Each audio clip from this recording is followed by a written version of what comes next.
Kemudian juga saya didampingi oleh saudara-saudara saya, kakak saya dan adik saya. Itu pun juga diinterview oleh rekan-rekan dari Komisi 3. Cukup lama, saya kira hampir 2 jam interview mendalam, dan mudah-mudahan ini bisa memberikan gambaran kepada Komisi 3 tentang kehidupan pribadi kami. Saya kira demikian, dan menjadi pertimbangan dalam rangka untuk penentuan disetujui tidaknya kami ya sebagai pimpinan Polri merupakan bagian dari proses ini. Saya kira demikian. Assalamualaikum warahmatullahi wabarakatuh. Mas Kiki, tadi kalau lihat Mas Tito setelah dikunjungi oleh Mbak Erna dan teman-teman di Komisi 3, ya cuacanya cerah lah sebetulnya. Cuacanya cerah. Nah, kalau cuaca cerah kan sebenarnya tinggal selangkah lagi menjadi TB1, Bayangkara 1. Tugas internalnya terhadap jenderal-jenderal yang lebih senior ini gimana? Sekarang ini, sampai detik ini kita selalu bilang ini anak ajaib. Tidak ada polisi jenderal yang pendidikan tingginya di luar negeri. Punya S1 dari Messi, punya S2 dari Exeter, meskipun ini agak aneh, dari Exeter dulu S2 baru ambil S1. Punya S3 di NTU gitu. Bisa 8 bahasa fluent. Nah, itu nggak umum lah. Nggak umum. Gitu, ya.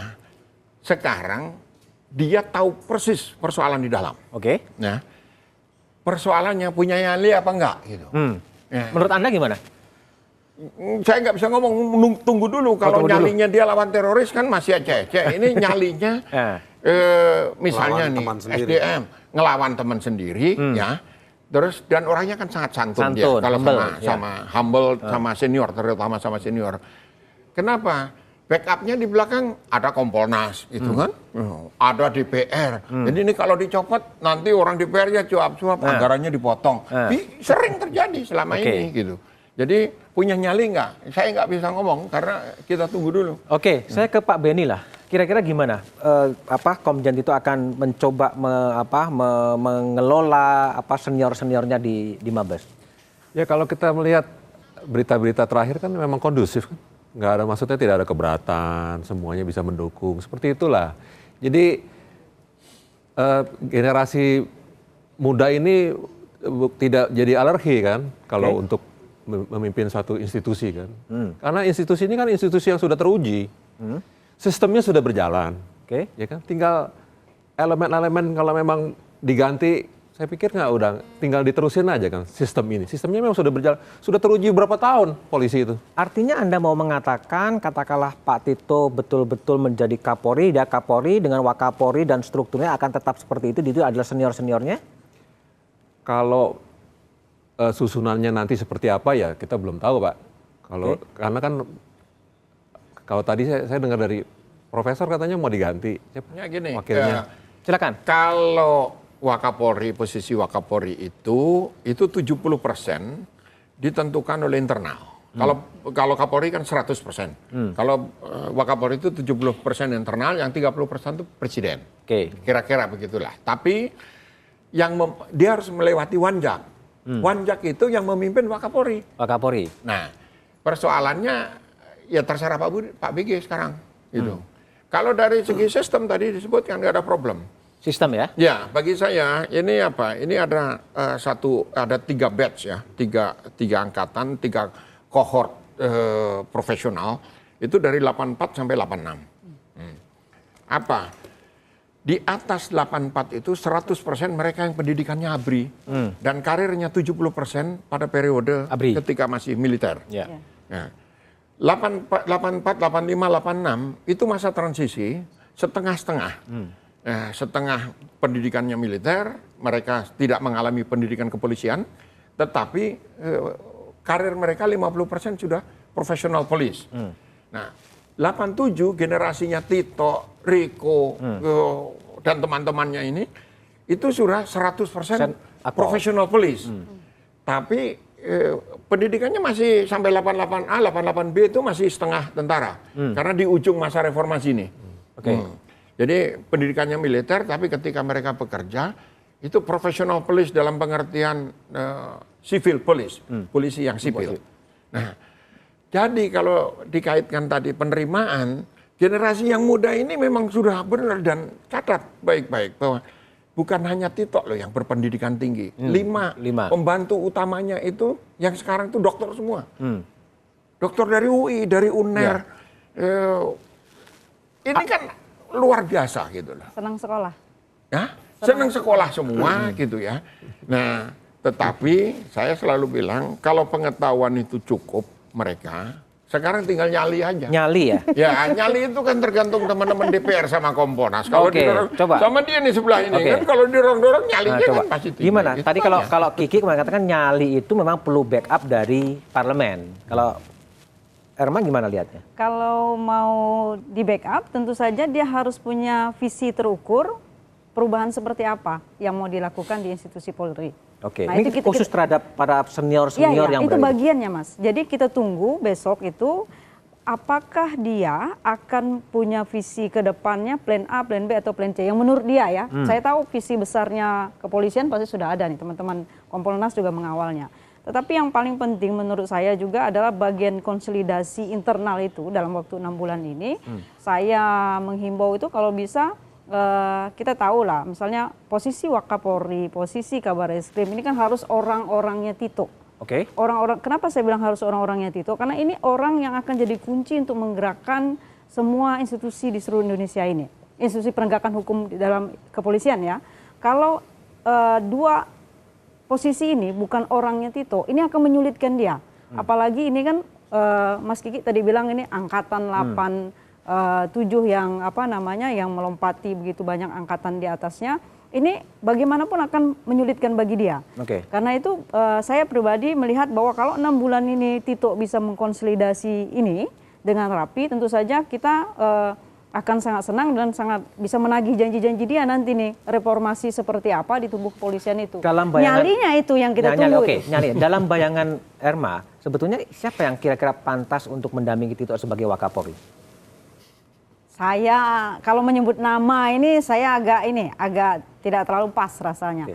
Tetapi menurut saya Pak Tito pasti bisa melihat siapa saja yang dia bisa nyaman bekerja. Nyaman bekerja, Kenyamanan ya? bekerja itu penting. Apakah itu senior atau junior kita nggak tahu. Bisa jadi beliau nyaman bekerja, Wakapolrinya meskipun senior tapi bisa punya trust yang tinggi.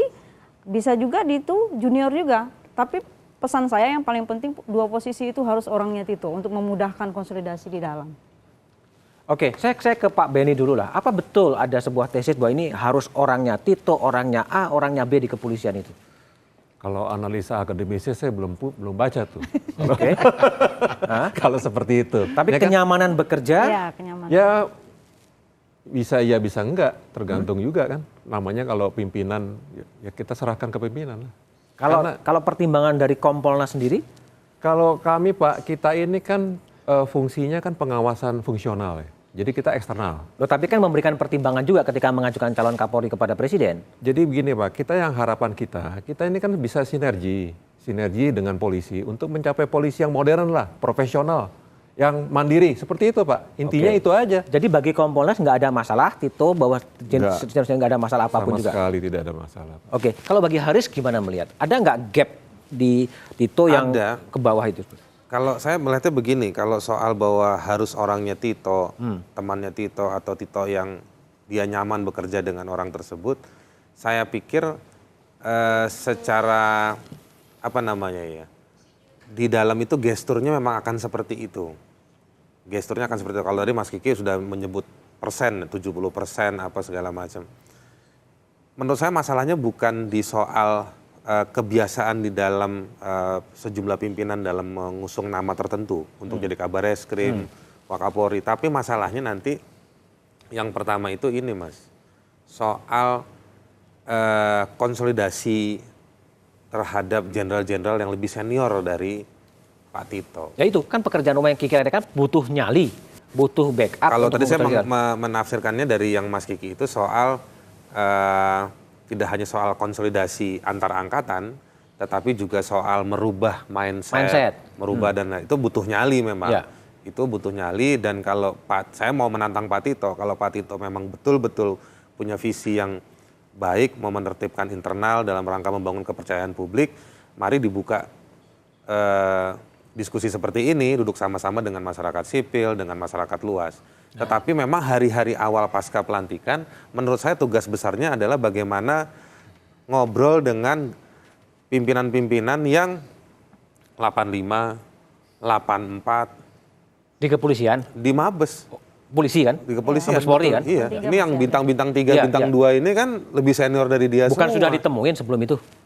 Ya, mungkin sudah ditemukan, tapi kan tidak dalam hitungan 1 hari pasca dilantik Oke. orang-orang ini digeser. Oke. Pak Tito harus duduk bareng dengan mereka untuk mensupport paling nggak berapa bulan ke depan. Oke. Nah gini, Aris nggak tahu bahwa waktu Tito jadi Asrena, Ya. itu dia membuka diri teman-teman civil society masuk, Diskusi. bro, dia ngomong gitu ya, bro. Tahu saya itu. Mas. Dibuka aja. Bagaimana caranya kita buka Mabes Polri sehingga ini nggak menakutkan. Gitu. Nah, nggak menakutkan ya? Nah, apa yang dia lakukan? Kami sedang mau menyusun Renstra 5 tahunan. Dia sodorkan ke saya, ini jelek, nggak suka saya. Saya bermimpi mengenai democratic policing. Ini nggak muncul nih Bang. Coba Abang bongkar, bikin nama teman-teman. Pertama kali dalam sejarah Ada polisi memberikan sipil ya? Renstra Polri itu yang nyusun kami, bukan polisi. Kami itu Polisinya- masyarakat sipil. Iya, polisinya diikutkan. Kita lagi asik-asiknya, sudah 80% selesai, terus rame-rame KPK itu. Itu, waduh, buyar ininya. Nah, tetapi itu sudah jadi.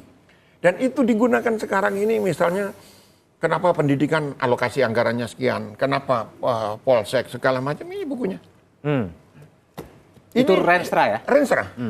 Ini pengembangan dari Renstra malah. Dan itu dia buka, silahkan bikin, semua stafnya, brigjen-brigjen disuruh ikut gitu. Yang memutuskan kita. Dalam rencana strategis itu isinya apa sih sebetulnya? Intinya democratic policing. Democratic politik. Ya, pemolisian demokratis artinya yang bekerja di bawah sistem yang demokratis, dalam suasana demokratis, yang menghargai ekosok, yang menghargai HAM, ya, hak-hak sipil, hak-hak ekonomi dan politik, dan mendorong demokratisasi tanpa menjadi unsur dari politik itu sendiri gitu. Oke, bagaimana wajah Intinya di kepolisian sana. ke depan? Jawabannya setelah jeda berikut ini.